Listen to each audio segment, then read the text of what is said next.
Hello students, 8th स्टँडर्डमधला जो first lesson आहे living world and classification of microbes हा lesson आपण आज सुरू करतो आहे. तर या लेसनमध्ये पहिल्यांदा जे लेसनचं नेम दिलेलं आहे त्यात काय सांगितलं आहे बघा.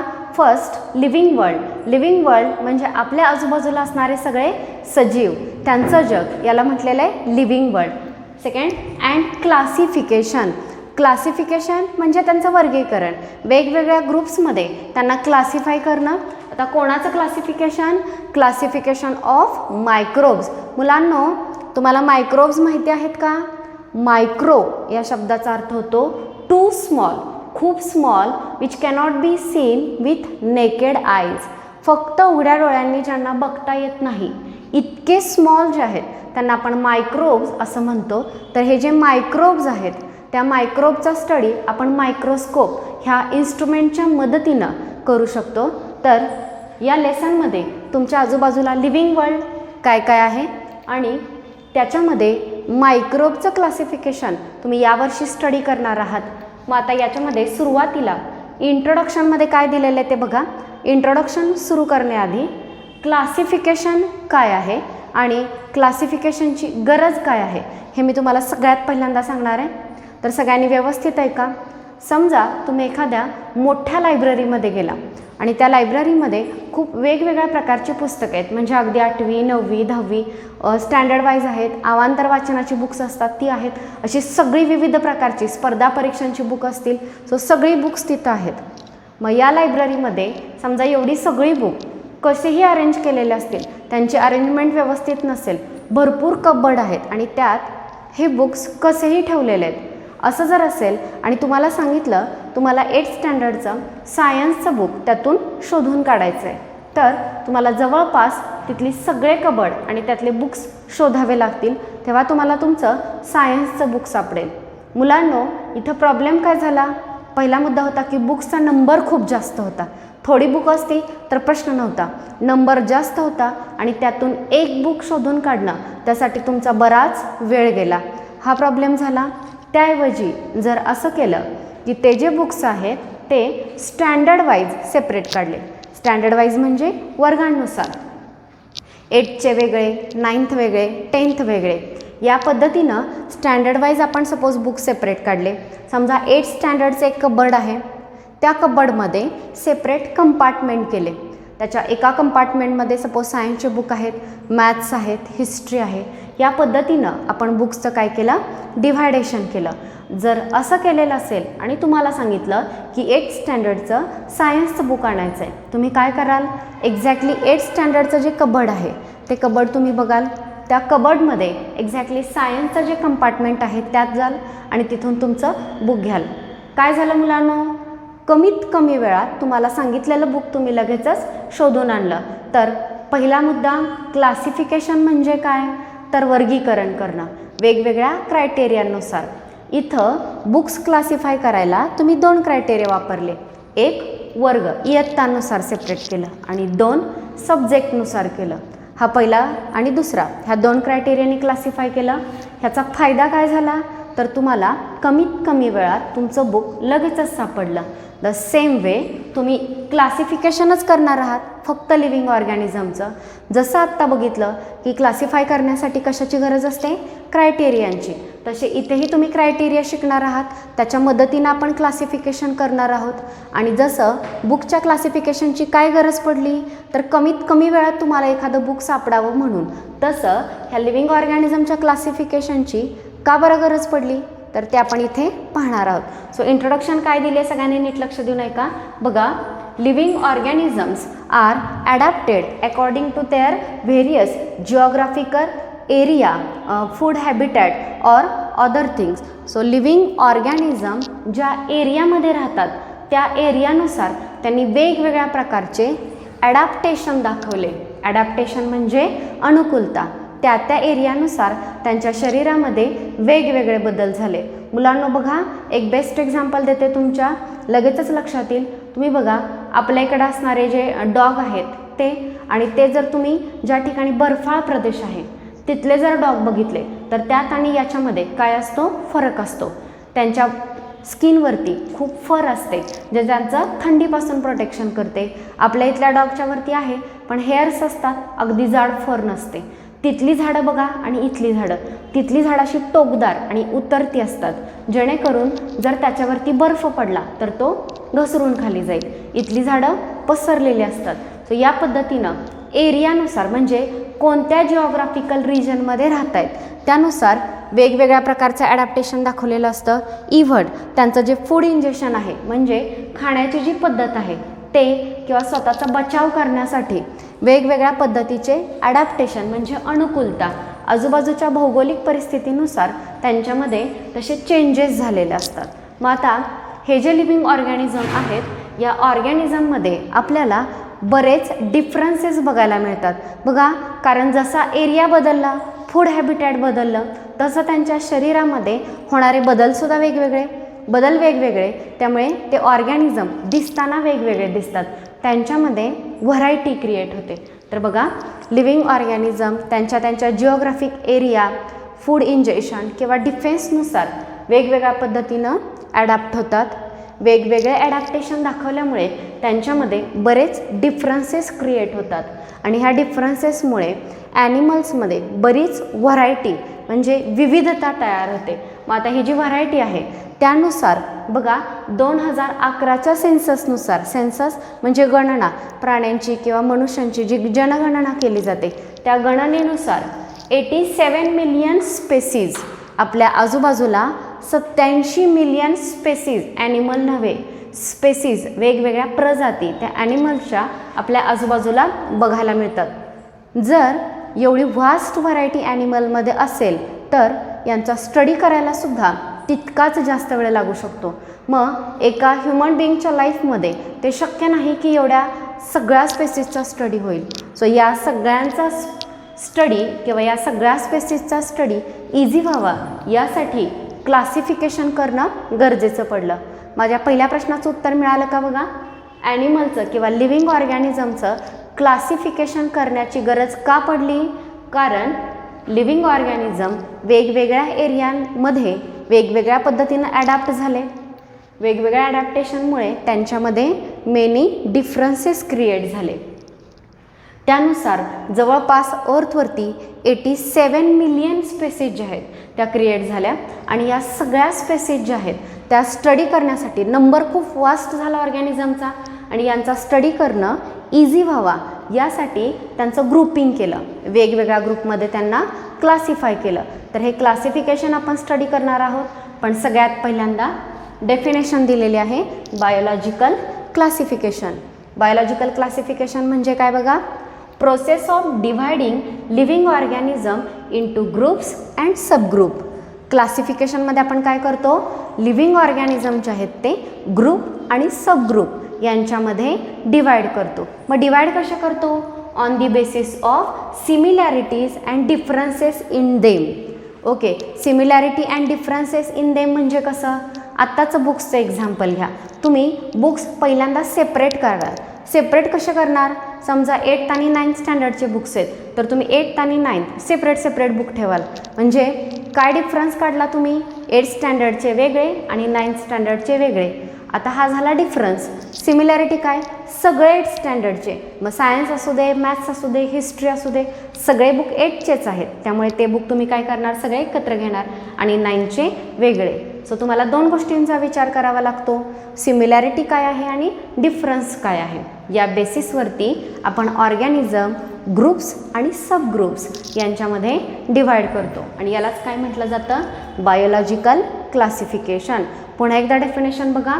Process of dividing living organisms into groups and subgroup. So this process is called as biological classification. Living organism group आणि सबग्रुप यांच्यामध्ये डिवाइड करण्याची जी प्रोसेस आहे या प्रोसेसला बायोलॉजिकल क्लासिफिकेशन असं म्हणतात. मग आता आपण क्लासिफिकेशन जे स्टडी करणार आहोत ते व्हिटाकर या सायंटिस्टनी सांगितलेलं क्लासिफिकेशन पाहणार आहोत. पण हे क्लासिफिकेशन सुरू करण्याआधी हिस्ट्रीमध्ये जे दिलेलं आहे वेगवेगळ्या सायंटिस्टनी जे क्लासिफिकेशन केलेलं आहे आत्तापर्यंत ते पाहणार आहोत.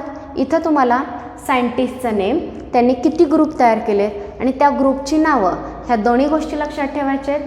तर पहिले सायंटिस्ट बघा, कार्ल लिनायस. कार्ल लिनायस या सायंटिस्टनी 1735 किती किंगडम तयार केले? 2 किंगडम. आणि त्या 2 किंगडमला नावं काय दिली? व्हेजिटॅबिलिया आणि ॲनिमॅलिया. अशा 2 किंगडममध्ये सगळे लिव्हिंग ऑर्गॅनिझम 2 याच्यामध्ये सेपरेट केले. पुन्हा एकदा रिपीट करते. पहिले सायंटिस्ट आहेत कार्ल लिनायस. कधी क्लासिफाय केले? 1735ला 2 किंगडममध्ये लिव्हिंग ऑर्गॅनिझम क्लासिफाय केले आणि 2 किंगडमची नावं आहेत व्हेजिटॅबिलिया आणि दुसऱ्याचं नाव आहे ॲनिमॅलिया. दुसरे सायंटिस्ट आहेत हॅकेल. हॅकेल या सायंटिस्टनी 1866ला 3 किंगडम तयार केले आणि ते जे 3 किंगडम तयार केले गेले तर त्यांची नावं आहेत प्रोटिस्टा, प्लांट्स अँड ॲनिमॅलिया. सो 3 याच्यामध्ये डिवाइड झाले, प्रोटिस्टा, प्लांट्स अँड ॲनिमॅलिया. हे कोणी केलं? हॅकेल. त्यानंतरचे नेक्स्ट सायंटिस्ट होऊन गेले चॅटॉन. चॅटॉन या सायंटिस्टनी 1925ला 2 ग्रुप्स तयार केले आणि ते जे 2 ग्रुप्स आहेत ते होते प्रोकॅरिओट अँड यूकॅरिओट. ह्या 2 ग्रुपमध्ये डिवायडेशन केलं आणि शेवटचे दिलेले आहेत कोपलांड. कोपलांड हे जे सायंटिस्ट आहेत यांनी 1938मध्ये 4 किंगडम तयार केले. कुठले 4 किंगडम बघा? Monera, protista, plant and animals. So या पद्धतीनं 4 किंगडममध्ये त्यांनी डिवाईड केलं. मुलांनो, तुमच्या बुकमध्ये हे हिस्ट्रीमध्ये दिलेलं आहे. हे सगळ्यांनी व्यवस्थित लक्षात ठेवायचं आहे. कार्ल लिनायस यांनी 1735ला किती किंगडम तयार केले? 2. त्यांची नाव व्हेजिटॅबिलिया आणि ॲनिमॅलिया. हॅकेल यांनी 1866मध्ये किती किंगडम तयार केले? 3 आणि त्याची नावं आहेत प्रोटिस्टा, प्लांट्स अँड ॲनिमॅलिया. चॅटॉन यांनी 1925मध्ये किती किंगडम तयार केले? चॅटॉन यांनी 2 ग्रुप्स तयार केले आणि ग्रुपची नावं आहेत यूकॅरिओट अँड प्रोकॅरिओट. आणि कोपलांड हे जे सायंटिस्ट आहेत यांनी 1938मध्ये 4 किंगडम तयार केले आणि त्या 4 किंगडमची मी नावं सांगितली, प्रोटिस्टा, प्लांट, ॲनिमॅलिया आणि मोनेरा. हे जे 4 किंगडम आहेत ते या ठिकाणी तयार केलेले. आता या लेसनमध्ये तुम्ही डिटेल RH व्हिटॅकर या सायंटिस्टनी दिलेलं क्लासिफिकेशन आपण डिटेल पाहणार आहोत. सगळ्यांना इथंपर्यंत सांगितलेलं समजलं का? बघा, आपण इंट्रोडक्शनमध्ये काय बघितलं? Biodiversity and need of classification. मुलांनो, बायोडायव्हर्सिटी म्हणजे काय? बायो म्हणजे लिव्हिंग आणि डायव्हर्सिटी म्हणजे व्हरायटी, विविधता. लिव्हिंग ऑर्गॅनिझममध्ये असणारे डिफरन्सेस. का बरं डिफरन्सेस झाले लिव्हिंग ऑर्गॅनिझममध्ये? तर ते ज्या ज्या रिजनमध्ये राहत आहेत त्या त्या रिजननुसार त्यांनी काय दाखवलं? ॲडॅप्टेशन. आणि त्या ॲडॅप्टेशननुसार त्यांच्यामध्ये मेनी डिफरन्सेस क्रिएट झाले. 2011च्या सेन्ससनुसार किती ऑर्गॅनिझम आहेत अर्थवरती? 87 मिलियन स्पेसीज आहेत ॲनिमलच्या. मग to study this vast number of animal it become necessary to classify them. ह्या वास्ट नंबरच्या ॲनिमल्सना स्टडी करण्यासाठी यांचं क्लासिफिकेशन करणं गरजेचं पडलं. मग क्लासिफिकेशन म्हणजे काय? Process of dividing living organisms into groups and subgroups. It is called as biological classification. मग आताच आपण RH व्हिटॅकर यांचं स्टडी करणार आहे. मग त्यांनी एकट्यानेच केलेलं आहे का? तर नाही, त्याच्या आधी बऱ्याच सायंटिस्टनी केलेले आहेत. त्यातल्या 4 सायंटिस्टची नावं दिलेली आहेत: Carl Linnaeus, Haeckel, Chatton and Copeland. Carl Linnaeus 1735 2 kingdom Vegetabilia and Animalia. Haeckel 1866 3 kingdom plants, animal and Protista. Chatton 1925 2 groups eukaryotes and prokaryotes. And Copeland 1938 4 kingdom plants, Animalia, Protista and Monera. नाव RH Whittaker यांची जी क्लासिफिकेशनची method आहे ती आता आपण detail study करणार आहोत.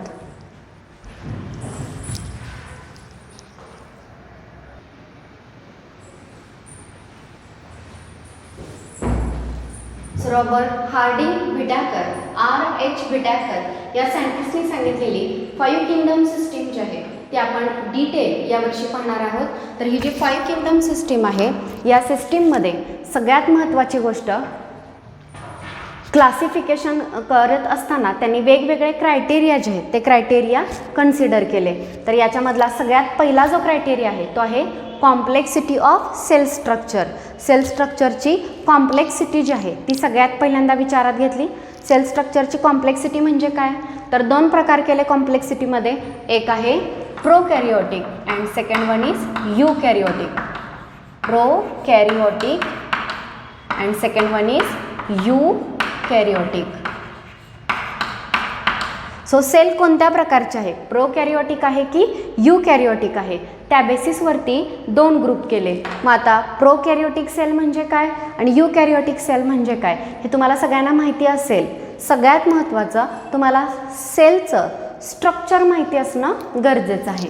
मग आता बघा, समजा ही जर आपली सेल असेल तर या सेलमध्ये सगळ्यात महत्त्वाचं ऑर्गॅनली असतं आपलं जेनेटिक मटेरियल आणि ते असतं न्यूक्लियसमध्ये. तर हे आहे न्यूक्लियस. न्यूक्लियसच्या बाजूला आहे हे एंडोप्लाझ्मिक रेटिक्युलम. त्यानंतर दाखवलेत गॉल्जी बॉडीज किंवा गॉल्जी कॉम्प्लेक्स. त्यानंतर हा नेक्स्ट सपोज आहे मायटोकॉन्ड्रिया, व्हॅक्युल्स. सो असे वेगवेगळे ऑर्गॅनली सायटोप्लाझम हे आपल्या सेलमध्ये प्रेझेंट असतं. सेलचं जे कव्हरिंग आहे हे पहिलं कव्हरिंग याला म्हणायचं सेल मेम्ब्रेन आणि सेल मेम्ब्रेनच्या बाहेर आहे ते सेल वॉल. तर ही अशी आपली सेल असते. मग आता प्रोकॅरियोटिक सेल म्हणजे काय आणि यूकॅरियोटिक सेल म्हणजे काय, काय डिफरन्स असतो दोघांमध्ये, तर बघा जी प्रोकॅरियोटिक सेल असते तिच्या न्यूक्लियसला, सपोज जर ही प्रोकॅरियोटिक सेल असेल तर हे प्रोकॅरियोटिक सेलचं जर जेनेटिक मटेरियल असेल तर हे जेनेटिक मटेरियल डायरेक्ट सायटोप्लाझममध्ये प्रेझेंट असतं. त्याच्या बाजूला न्यूक्लिअर मेम्ब्रेन नावाचं जे कव्हरिंग आहे ते कव्हरिंग या ठिकाणी नसतं. हे जेनेटिक मटेरियल डायरेक्ट सायटोप्लाझममध्ये असतं. जर अशी सेल असेल, असं न्यूक्लियस असेल तर त्या सेलला म्हणायचं प्रोकॅरियोटिक सेल. प्रो म्हणजे प्रिमिटिव्ह आणि कॅरिऑन मीन्स न्यूक्लियस. प्रिमिटिव्ह टाईपचं nucleus means nucleus is not covered by nuclear membrane. मी इथं तुम्हाला मिनिंग लिहून देते. न्यूक्लियस असं लिहूया आपण, genetic material is not covered by nuclear membrane. Genetic material जे आहे ते न्यूक्लिअर मेम्ब्रेननी कव्हर केलेलं नसतं. आणि जर तुम्ही यूकॅरियोटिक सेल बघाल, सपोज ही यूकॅरियोटिक सेल आहे आणि जर हे तिचं जेनेटिक मटेरियल असेल तर त्या मटेरियलच्या बाजूला न्यूक्लिअर मेम्ब्रेन हे कव्हरिंग असतं. सो बघा, eu means true and karyon means nucleus. True nucleus, nuclear मेम्ब्रेनचं कव्हरिंग असणारं जे न्यूक्लियस आहे या टाईपचं न्यूक्लियस यांच्याकडे असतं. सो सेल कोणत्या प्रकारचे आहे, प्रोकॅरियोटिक की यूकॅरियोटिक, त्या बेसिसवरती हे दोन ग्रुप केलेले आहेत. पुन्हा एकदा बघा, पहिला क्रायटेरिया कोणता यूज केला, कॉम्प्लेक्सिटी ऑफ सेल स्ट्रक्चर. मग किती प्रकार सांगितले, दोन, एक प्रोकॅरियोटिक आणि दोन यूकॅरियोटिक. त्यानंतरचं नेक्स्ट आहे कॉम्प्लेक्सिटी ऑफ ऑर्गॅनिझम. ऑर्गॅनिझमची कॉम्प्लेक्सिटी म्हणजे काय, तर बघा, वेदर ऑर्गॅनिझम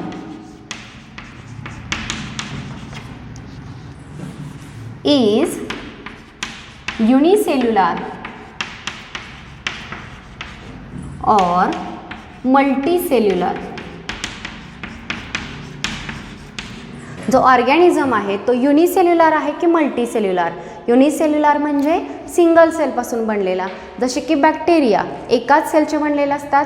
असे सगळे ऑर्गॅनिझम युनिसेल्युलर या कॅटेगरीमध्ये येतात. तर काही ऑर्गॅनिझमकडे एकापेक्षा जास्त सेल असतात, त्यांना म्हटलं जातं मल्टीसेल्युलर. मग ऑर्गॅनिझम कसं आहे, त्याची कॉम्प्लेक्सिटी कशी आहे, तो युनिसेल्युलर आहे की मल्टीसेल्युलर आहे, त्या बेसिसवरती सुद्धा क्लासिफिकेशन केलं. सो काय काय बघितलं बघा आपण, रॉबर्ट हार्डिंग विटाकर यांनी केलेलं क्लासिफिकेशन आपण स्टडी करतोय. कोणतंही क्लासिफिकेशन जर करायचं झालं तर वेगवेगळे क्रायटेरिया यूज केले जातात. मग आपण शिकतोय रॉबर्ट विटॅकर यांनी वापरलेले क्रायटेरिया. त्यातला पहिला क्रायटेरिया सांगितला complexity of cell structure. Cell स्ट्रक्चरची कॉम्प्लेक्सिटी कशी आहे, प्रोकॅरियोटिक आहे की यूकॅरियोटिक. कॉम्प्लेक्सिटी ऑफ ऑर्गॅनिझम म्हणजे ऑर्गॅनिझम युनिसेल्युलर आहे की मल्टीसेल्युलर, या बेसिसवरती त्यांनी क्लासिफिकेशन केलं. अजूनही काही क्रायटेरिया दिलेले आहेत, पण ते क्रायटेरिया स्टार्ट आपण नेक्स्ट लेक्चरला करणार आहोत. तर आज आपण काय काय शिकलो पुन्हा एकदा बघा. आज आपण इंट्रोडक्शनमध्ये बघितलं की अर्थवरती बऱ्याच व्हास्ट व्हरायटीमध्ये ऑर्गॅनिझम बघायला मिळतात. जवळपास 87 मिलियन स्पेसीज ऑर्गॅनिझमच्या अर्थवरती आहेत आणि हा व्हास्ट नंबर स्टडी करण्यासाठी काय करणं गरजेचं आहे, तर त्यांचं क्लासिफिकेशन जे आहे ते करणं गरजेचं आहे. मग क्लासिफिकेशन जे वेगवेगळ्या सायंटिस्टनी केलं त्याची हिस्ट्रीमध्ये माहिती दिली तुम्हाला. कार्ल, लिनायस, हॅकेल, त्यानंतरचं पुढचे जे सायंटिस्ट आहेत ते सायंटिस्ट मी तुम्हाला सांगितले. आपण डिटेल स्टडी करणार आहोत. R.H. विटाकर यांनी केलेलं ऑर्गॅनिझमचं क्लासिफिकेशन, लिव्हिंग ऑर्गॅनिझमचं क्लासिफिकेशन करण्यासाठी वेगवेगळे क्रायटेरिया यूज केले जातात. त्यातले 2 क्रायटेरिया मी सांगितले, complexity of cell and complexity of organism. अजून राहिलेले जे 3 क्रायटेरिया आहेत आणि क्लासिफिकेशन हे आपण नेक्स्ट लेक्चरला स्टडी करणार आहोत. थँक्यू.